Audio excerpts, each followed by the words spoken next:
Hello student, welcome to concept money. Student कैसे हैं आप सब? I hope you all are good and healthy. तो चलिए शुरू करते हैं आज की क्लास।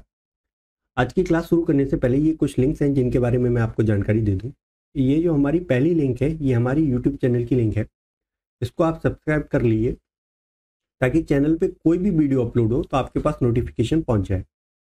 ये जो सेकेंड और थर्ड लिंक है, सेकेंड फेसबुक पेज की और थर्ड जो है इंस्टाग्राम की लिंक है, इसको भी आप फॉलो कर लीजिए। इस पर भी आपको कुछ महत्वपूर्ण जानकारियां प्राप्त होती रहेंगी। ये फोर्थ जो लिंक है वो हमारे टेलीग्राम चैनल की लिंक है। इस टेलीग्राम चैनल को ज्वाइन करने के दो फायदे हैं। पहला, जो भी हमारे टॉपिक कंप्लीट होंगे उस टॉपिक के नोट्स एंड उस टॉपिक से क्वेश्चंस पीडीएफ के फॉर्म में आपको इस चैनल पे मिल जाएंगे। दूसरा, यदि आपको किसी टॉपिक या किसी क्वेश्चंस में डाउट है तो आप अपने डाउट को इस चैनल पे पोस्ट कर दीजिए। इस चैनल पे आपको आपके डाउट का सॉल्यूशन दे दिया जाएगा। ठीक है, और ये सारी लिंक आपको इस वीडियो के डिस्क्रिप्शन में भी मिल जाएंगी। ठीक है, चलिए तो हम बात कर रहे थे क्लास 10th मैथ की एनसीईआरटी बुक के चैप्टर 1 रियल नंबर की।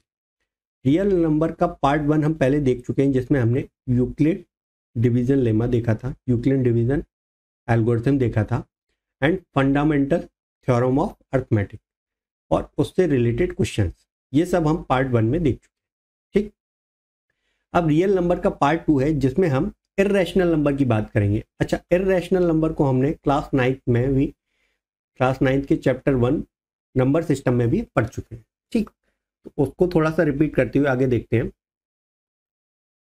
इर्रेशनल नंबर, ठीक, सबसे पहले इर्रेशनल नंबर होता क्या है आप सभी को पता होगा। जो number p by q form में एक्सप्रेस ना कर पाए उसको हम क्या कहते हैं? Irrational number.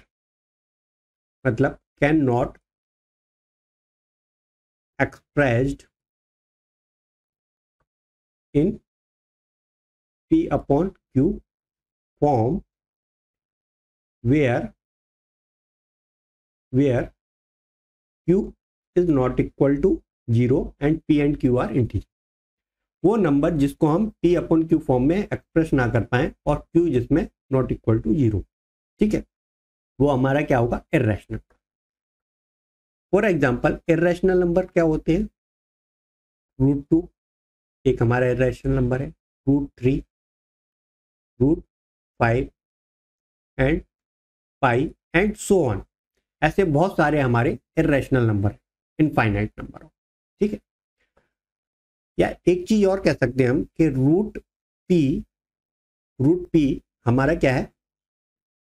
Irrational number.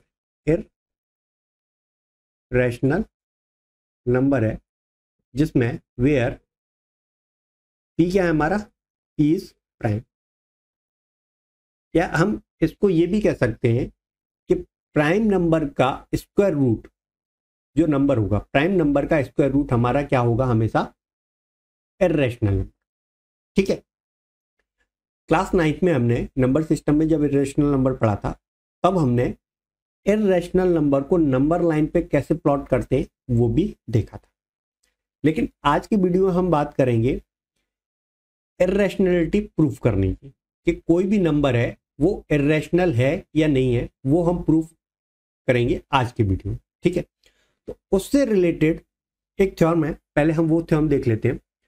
Theorem 1.3 क्या कहती है हमारी? Let p be a prime number if p divide a square then p divide a where a is a positive integer. इसमें ये चीज कह रहा है कि एक p है वो हमारा कैसा है? प्राइम नंबर है। ठीक बात है, और एक a है वो हमारा पॉजिटिव इंटीजर है। ठीक है, जब p डिवाइड करेगा ए स्क्वायर को, जब p ए स्क्वायर को डिवाइड करेगा तो p ए को भी डिवाइड करेगा। ये हमको प्रूफ करना है, p divide a. If p divide a square then p divide a. ये चीज जो है ये हमको क्या करना है? प्रूफ करना है। ठीक है, स्टार्ट करते हैं। प्रूफ स्टार्ट करने के लिए सबसे पहले हम ए के प्राइम फैक्टराइजेशन से स्टार्ट करते हैं। लेट द प्राइम फैक्टराइजेशन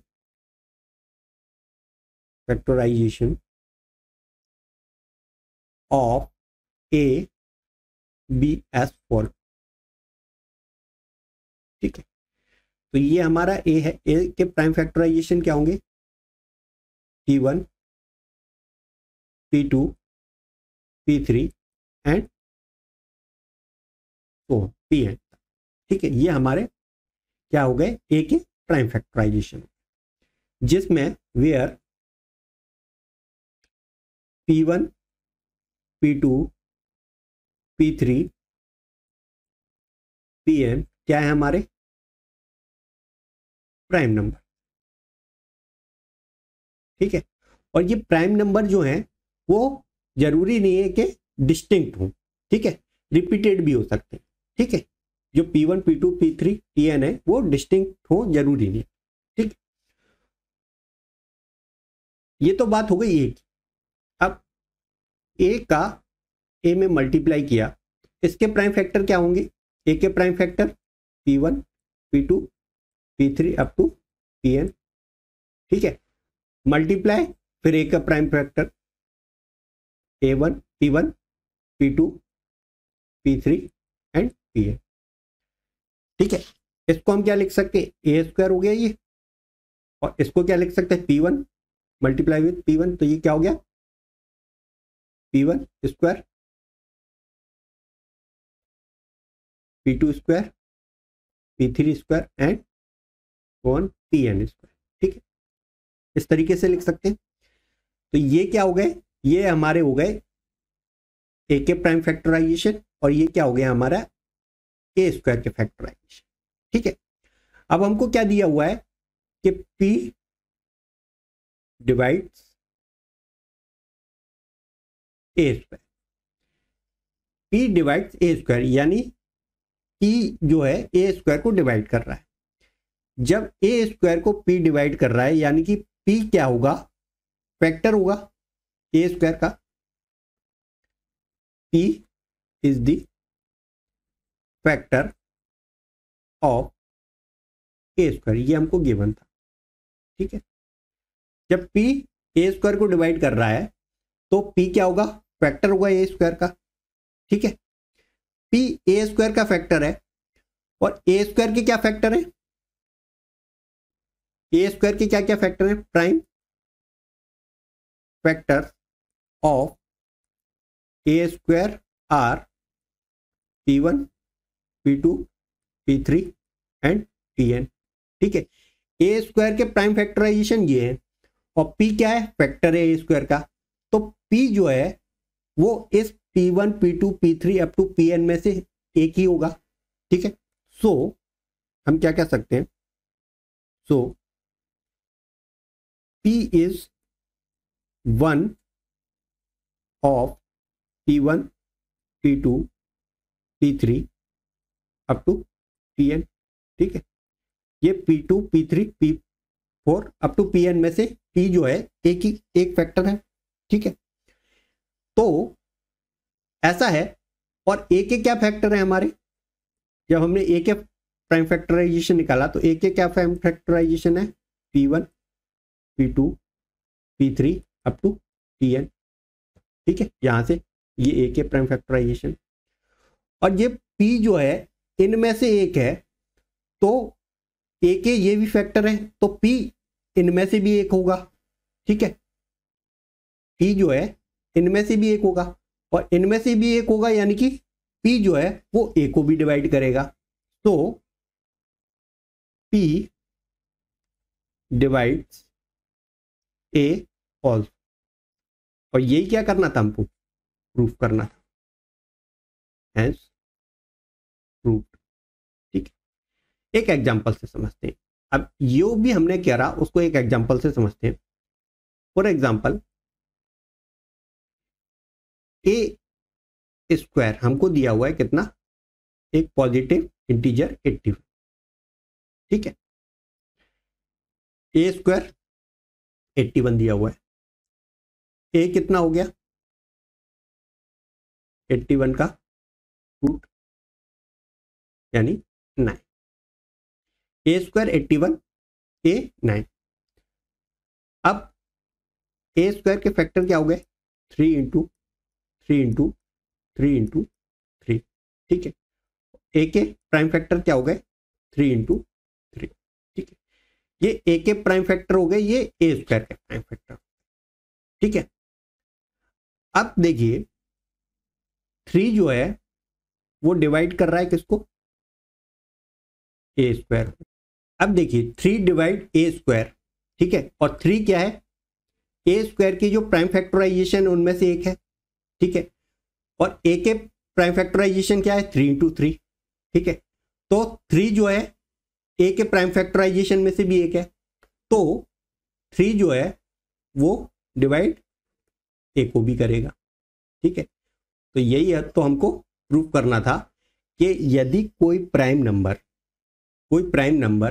किसी पॉजिटिव इंटीजर के स्क्वायर को डिवाइड कर रहा है तो वो प्राइम नंबर उस पॉजिटिव इंटीजर को भी डिवाइड करे।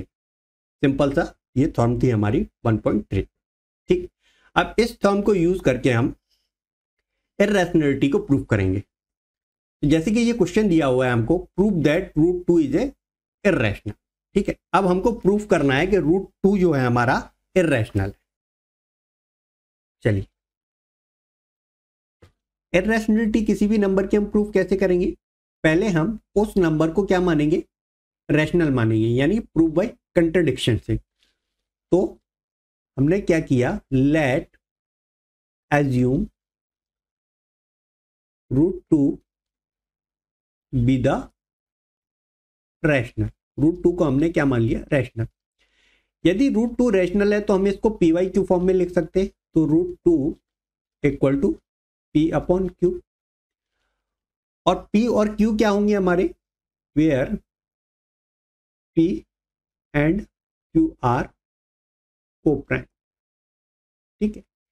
P और Q क्या होंगे हमारे? कोप्राइम होंगे, यानी P और Q का जो HCF आएगा, हाईएस्ट कॉमन फैक्टर, वो 1 होगा। यानी P और Q को जो कॉमन फैक्टर है वो 1 के अलावा कोई और दूसरा कोई कॉमन फैक्टर इसका P और Q का नहीं होगा, ठीक। इसको हम और क्या लिख सकते हैं? √2 Q इक्वल टू P लिख सकते हैं हम। अब हमने क्या किया? इसको स्क्वायरिंग बोथ साइड, दोनों साइड हमने क्या कर दिया? स्क्वायर कर दिया। तो ये क्या हो गया? √2 Q का whole square equal to P का स्क्वायर। ये कितना हो जाएगा? 2 हो गया। √2 का स्क्वायर क्या हो गया? 2 हो गया, और ये Q square equal to T square. अब यहां ध्यान देने वाली बात है, 2 into Q square equal to P square, या इसको हम क्या लिख सकते हैं? Q square equal to P square upon 2। यानी कि P स्क्वायर को जब हमने 2 से डिवाइड किया तो क्या मिला हमको? Q स्क्वायर मिला। यानी P स्क्वायर को 2 से हम डिवाइड कर पा रहे हैं, तो 2 डिवाइड्स P स्क्वायर। 2 जो है P स्क्वायर को डिवाइड कर रहा है, और जब कोई प्राइम नंबर किसी पॉजिटिव इंटीजर के स्क्वायर को डिवाइड करेगा, वह कि प्राइम नंबर उस पॉजिटिव नंबर को भी डिवाइड करेगा। थ्योरम 1.3 में अभी हमने देखा। यानी हम क्या कह सकते हैं? 2 divides P also by theorem 1.3, ठीक बात है। और इसको हमने क्या कह दिया? इसको हमने बोल दिया इक्वेशन 1, ठीक बात है। अब देखिए समझने वाली बात है, लेट 2 डिवाइड P, यानी 2 into something equal to P, यानी 2 समथिंग, यानी कि 2 इंटू एक्स मान लिया हमने समथिंग को, 2 into x equal to P, ठीक है। और इसको हमने क्या किया? इस इक्वेशन में P स्क्वायर की जगह पुट कर दिया। तो ये क्या हो जाएगा? 2Q square equal to 2x whole power 2, ठीक है। ये क्या हो गया? 2q² इक्वल टू 4x² हो जाएगा। ठीक है, 2 हम डिवाइड कर सकते हैं, दोनों साइड है तो इसको 2 से 2 कैंसिल हो गया, ये 2 टाइम। ठीक है, तो ये क्या बचा, q² इक्वल टू 2x²। अब ध्यान देने वाली बात है, इधर देखिए, q² upon 2 equal to x²। ठीक है, इसका क्या मतलब हुआ कि 2 जो है वो q² को डिवाइड कर रहा है, 2 डिवाइड q²। और जब कोई प्राइम नंबर किसी पॉजिटिव इंटीजर के स्क्वायर को डिवाइड करेगा तो वही प्राइम नंबर उस पॉजिटिव इंटीजर को भी डिवाइड करेगा। अभी हमने देखा, तो 2 डिवाइड q ऑल्सो, किससे, बाई थ्योरम 1.3 हमने देखी। तो इसको हमने मान लिया इक्वेशन 2। ठीक है, from equation 1 and equation 2 we can say 1 और 2 से हम क्या कह सकते हैं कि 2 जो है p को भी डिवाइड कर रहा है और q को भी डिवाइड कर रहा है। पर हमने एग्जाम क्या किया था कि p और q क्या है, कोप्राइम, यानी p और q को दोनों को खाली एक ही कॉमन नंबर डिवाइड कर सकता है, वो है 1। 1 के अलावा p और q को कोई भी डिवाइड नहीं कर सकता, कोई भी कॉमन नंबर, है ना। लेकिन यहाँ पे तो 2 दोनों को डिवाइड कर रहा है, तो p और q क्या है, हमारे कोप्राइम नहीं हुए, और कोप्राइम नहीं है यानी कि हमारा अजम्पशन गलत हो गया। So our assumption is wrong, root 2 is irrational। ठीक है, जो हमने assumption लिया था कि रूट 2 हमारा रैशनल है, वो रूट 2 हमारा रैशनल नहीं है, क्योंकि assumption हमारा गलत हो गया, रैशनल नहीं है, तो फिर क्या होगा, इर्रेशनल। ठीक है, तो इस तरीके से हम इर्रेशनलिटी प्रूव कर सकते हैं। एक और देखते हैं क्वेश्चन, सेम रूट 2 की तरह रूट 3 को भी हमको क्या करना है, इर्रेशनल प्रूव करना है। तो हम क्या करेंगे, इसको सबसे पहले क्या मान लेंगे, रूट 3 को रैशनल मान लेंगे। Let assume root 3 be the rational. ठीक है, अब रूट 3 रैशनल है तो इसको हम p अपॉन क्यू फॉर्म में लिख सकते हैं। तो root 3 equal to p upon q. p और q क्या है, where p and q are coprime. Coprime मतलब इनका हाईएस्ट कॉमन फैक्टर जो रहेगा p और q का क्या रहेगा, 1 रहेगा, यानी 1 के अलावा कोई भी कॉमन नंबर p और q को डिवाइड नहीं कर सकता।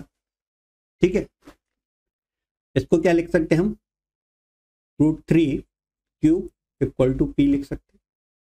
क्लियर, क्या किया हमने, स्क्वायर कर दिया दोनों साइड, स्क्वायरिंग बोथ साइड। क्या हो गया ये, रूट 3 q का whole square equal to p square. ये क्या हो गया, 3 q square equal to p square. ठीक बात। और क्या लिख सकते हैं हम इसको, q square equal to p square upon 3, ये लिख सकते हैं। अब यहां पे हमको देख रहा है कि q स्क्वायर किसके बराबर है, p स्क्वायर अपॉन 3, यानी p स्क्वायर को 3 से डिवाइड करने पर q स्क्वायर आ रहा है, यानी 3 जो है p स्क्वायर को डिवाइड कर रहा है। 3 जो है 3 डिवाइड p स्क्वायर। ठीक है, 3 क्या है, हमारा प्राइम नंबर है, और जब कोई प्राइम नंबर किसी पॉजिटिव इंटीजर के स्क्वायर को डिवाइड करेगा तो वही प्राइम नंबर उस पॉजिटिव इंटीजर को भी डिवाइड करेगा, ये हमने देखा। तो 3 divide p also by theorem 1.3। ठीक है, और इसको हमने क्या मान लिया, इक्वेशन 1 मान। ठीक है, अब 3 डिवाइड p यानी 3 into something equal to p होगा। तो let 3 into x equal to p, ठीक है, और इसको हमने कहाँ पुट कर दिया, इस इक्वेशन में, ठीक। तो हम क्या करेंगे, 3q² इक्वल टू पी की जगह हमने क्या रख दिया, 3x टू द पावर 2, ठीक। ये क्या हो गया, 3q² इक्वल टू 9x²। 3 को हम कैंसिल कर सकते हैं, 3 और यहाँ 3 टाइम्स, तो ये क्या आ गया, q² इक्वल टू 3x²। इसको और क्या लिख सकते हैं, q² upon 3 equal to x², ये लिख सकते हैं। अब x² किसके बराबर है, q² अपॉन 3, यानी q² को 3 से डिवाइड करने पे x² है, यानी 3 जो है q² को डिवाइड कर रहा है, 3 डिवाइड q², ठीक है। और 3 क्या है, प्राइम नंबर, और प्राइम नंबर किसी पॉजिटिव इंटीजर के स्क्वायर को डिवाइड करेगा, इसका मतलब वो प्राइम नंबर उस पॉजिटिव इंटीजर को भी डिवाइड करेगा। सो 3 डिवाइड्स q ऑल्सो, इससे बाई थ्योरम 1.3, ठीक है। इसको हमने मान लिया इक्वेशन 2, ठीक है। From equation 1 and 2 we can say that, एक और दो इक्वेशन से हम क्या कह सकते हैं कि ये हमारा जो √3 है वो इर्रेशनल है। कैसे कह सकते हैं, क्योंकि p और q क्या थे, हमारे कोप्राइम थे, लेकिन p क्या है, इक्वेशन 1 में p 3 को डिवाइड कर रहा है, 3 से डिवाइड हो रहा है, और इक्वेशन 2 में 3 q को डिवाइड कर रहा है, यानी p और q को 3 डिवाइड कर रहा है। लेकिन हमने क्या अज़म्प किया था, p और q क्या है, कोप्राइम है, यानी कि p और q को 1 के अलावा, कॉमन फैक्टर जो होगा 1 होगा, 1 के अलावा कोई और दूसरा नंबर, कॉमन नंबर इसको डिवाइड नहीं करेगा, लेकिन यहां तो डिवाइड कर रहा है, तो हमारा एजम्पशन क्या हो गया, गलत हो गया। तो √3 इज इर्रेशनल, ठीक है।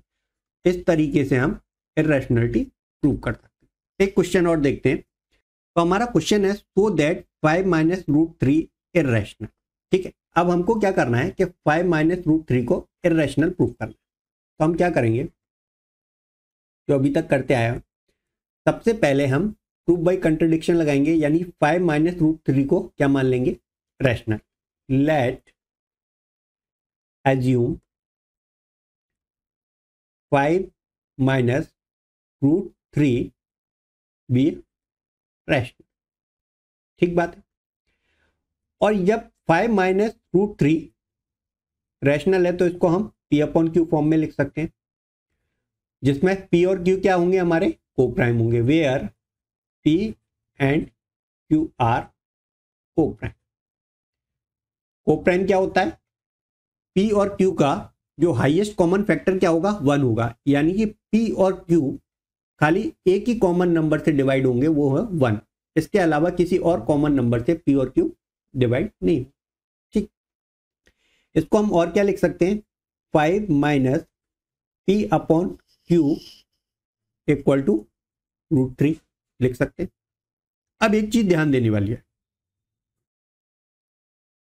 5 क्या है, हमारा इंटीजर है जो कि रैशनल है, ठीक है। p अपॉन q क्या है, रैशनल है, तो रैशनल माइनस रैशनल क्या हो गया, रैशनल। तो जब ये पूरी टर्म रैशनल है, तो ये टर्म ही क्या होगी, रैशनल होगी। So √3 is rational. कैसे, p and q are integer, so that 5 minus p upon q is rational number, ठीक है, रैशनल नंबर। लेकिन इस स्टेटमेंट ने हमारे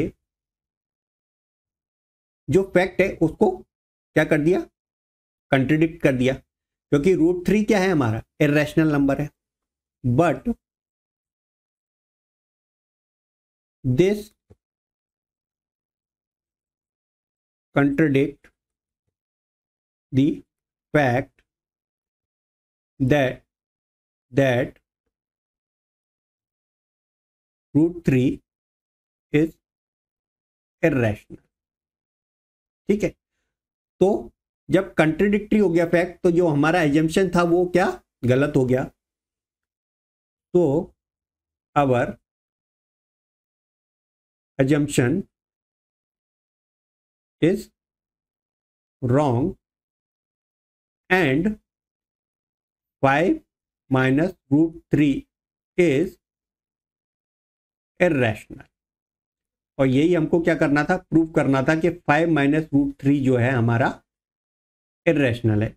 5 माइनस √3 को की इर्रेशनलिटी प्रूव करनी। ठीक है, एक क्वेश्चन और देखते हैं। क्वेश्चन में दिया हुआ है सो दैट 3√2 इज इर्रेशनल। अब हमको 3√2 को इर्रेशनल प्रूफ करना। ठीक है, तो हम क्या करेंगे, सबसे पहले 3√2 को क्या मान लेंगे, रैशनल मान लेंगे। Let assume 3√2 B rational. ठीक बात है। और जब 3√2 हमारा रैशनल है तो इसको हम P/Q फॉर्म में लिख सकते हैं, जिसमें P और Q क्या है, हमारे को प्राइम है, where P and Q are coprime. ठीक बात है। को प्राइम मतलब इसका जो हाईएस्ट कॉमन फैक्टर होगा वो क्या होगा, 1 होगा। ठीक, इसको हम क्या लिख सकते हैं, इसको हम √2 इक्वल टू P/3Q लिख सकते हैं। अब ध्यान से देखें, P/Q हमारा क्या था, रैशनल था। ठीक है, तो P/3Q, 3 हमारा इंटीजर, तो P/3Q भी क्या होगा, रैशनल। तो इक्वेशन की अगर एक साइड रैशनल है तो दूसरी साइड भी क्या होगी, रैशनल होगी। तो √2 क्या है, इज रैशनल। कैसे, P and Q are integer, so that P/3Q is a rational number। ठीक है, लेकिन ये जो स्टेटमेंट है √2 इज रेशनल, इसने हमारे फैक्ट को क्या कर दिया, उल्टा कर दिया, कंट्राडिक्ट कर दिया। क्योंकि √2 तो क्या है हमारा, इर्रेशनल है, but this contradict the fact that √2 is irrational। ठीक है, तो इसका मतलब जो हमने एजम्पशन लिया था वो एजम्पशन हमारा गलत है। तो our assumption is wrong and 3√2 is irrational. ठीक है, यानी 3√2 जो है हमारा क्या है, इर्रेशनल है। और यही हमको क्या करना था, प्रूफ करना था। ठीक है, तो इस तरीके से हम इर्रेशनल नंबर की इर्रेशनलिटी प्रूफ कर सकते हैं। ठीक है, और इसी के साथ हमारा चैप्टर 1 रियल नंबर कंप्लीट होता है। इसकी एक्सरसाइज 1.2 बचती है। नेक्स्ट वीडियो में हम एक्सरसाइज 1.2 भी इस चैप्टर की देख लेंगे। ठीक है, यदि आपको ये वीडियो अच्छा लगा हो तो इस वीडियो को लाइक करें, शेयर करें और चैनल कॉन्सेप्ट माइनिंग को सब्सक्राइब करें। Thank you.